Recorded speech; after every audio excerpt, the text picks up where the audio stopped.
এটা নিয়ে আপনি একদম টেনশন করবেন না। আপনার বিজনেসটা তো আমি দেখছি, তাই না? আমি ডিল করছি।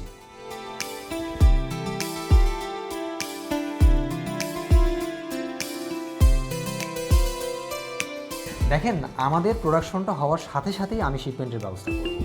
এটা চট্টগ্রাম বন্দর হয়ে পাস হয়ে যাবে, সো নো ওয়ারিজ। ওকে, আচ্ছা, আমি আপনাকে পরে কল করছি।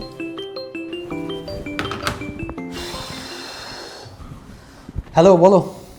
কি বলবো জানো না কেন ফোন করেছি? আরে বাবা, আমি কিভাবে জানবো তুমি কেন ফোন করছো? আমি জানতাম তুমি এমন করবে। তুমি বললে আমাকে ডিনারে নিয়ে যাবে, এখন কি বলছো এসব? হ্যাঁ, আমি তোমাকে বলছি এটা।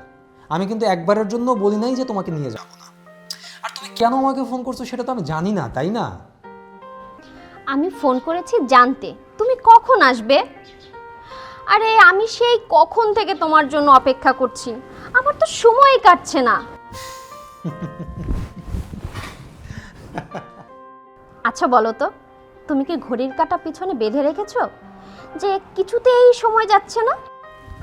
আরে বাবা, এমন যদি করা যেত তাহলে আমি এতক্ষণ সময় কাছে টেনে নিয়ে এসে সব কাজ শেষ করে তোমার কাছে চলে আসতাম। তা তুমি কখনোই করতে না, সেটা আমি খুব ভালো করেই জানি। হ্যাঁ, আর তুমি কি করতে জানো? দিন যেন কিছুতেই শেষ না হয় তুমি সেই ব্যবস্থাই করতে। তাই করতাম। এবার খুশি? আচ্ছা বলো তো, তোমার পাশে কোন মেয়ে বসে আছে যার জন্য তুমি অফিস থেকে বাড়িতে আসতে চাচ্ছ না? শুনো, আমি যদি অফিসে আসি তাহলে কিন্তু আমি সব কিছু তছনছ করে ফেলবো। তুমি না বাসায় একা একা থাকতে থাকতে পাগল হয়ে গেছো, তাই উল্টোপাল্টা সন্দেহ করতেছো আর উল্টোপাল্টা কথা আমাকে বলতেছো। আমি একা একা থাকতে চাই না বলেই তো বলি আমাকে নিয়ে একটু ঘুরতে চলো, কিন্তু তুমি তো মহা ব্যস্ত। মহা ব্যস্ত না থাকলে হবে? শোনো, আর কথা বলতে পারতেছি না, ফোনটা রাখো।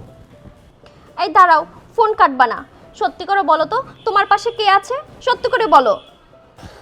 আরে বাবা, আমার সামনে কেউ নাই, মশা মাছিও নাই, তুমি শুধু শুধু সন্দেহ করতেছো। শুধু সন্দেহও না, তাহলে ফোন রাখার কিসের এত তাড়া তোমার? কেন তারা, তুমি সেটা বুঝতে পারতেছো না? আমি তাড়াতাড়ি অফিসের কাজ শেষ করে তাড়াতাড়ি বাসায় এসে একজনকে নিয়ে বাইরে ডিনার করতে যাব, এই ব্যাপারে আমি যে কমিটমেন্ট দিছি সেটা বুঝতে পারতেছো না? ও আচ্ছা, এবার আমি বুঝেছি। ঠিক আছে বাবু, তুমি রাখো তাহলে। হ্যাঁ, আর তুমি কিন্তু সময় মতো তাড়াতাড়ি চলে আসো, আমি কিন্তু তোমার জন্য রেডি হয়ে বসে থাকবো। ঠিক আছে বাবু? আচ্ছা ঠিক আছে, থাকো, আমি বাসায় এসেই তোমাকে নিয়ে বের হয়ে যাব।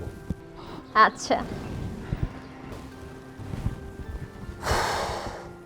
কেন যে বিয়ে করতে হয়? বিয়ে মানেই প্যারা। উফ, এই সংসারটা বাদ দিয়ে যদি জঙ্গলে থাকা যেত সেটাই ভালো হতো। আমার যে কি ভালো লাগছে, কতদিন পরে ওর সাথে আমি বাইরে ঘুরতে যাব।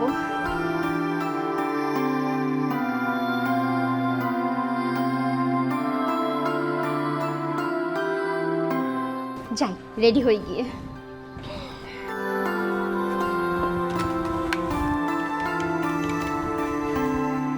হ্যালো ভাইয়া, হ্যাঁ ওই যে যেটা বলছিলাম শিপমেন্টের ব্যাপারে। আচ্ছা আচ্ছা, না না, আমি বুঝতে পারছি যে অনেক টাকা ইনভেস্টমেন্ট বলে আপনি একটু টেনশন করছেন, বাট ইউ হ্যাভ টু নেও আপনার বিজনেসটা ডিল করছে আমি, সজীব চৌধুরী। সো কোনো ভুল হবে না, কোনো টেনশনের কিছু নাই, ইটস ওকে।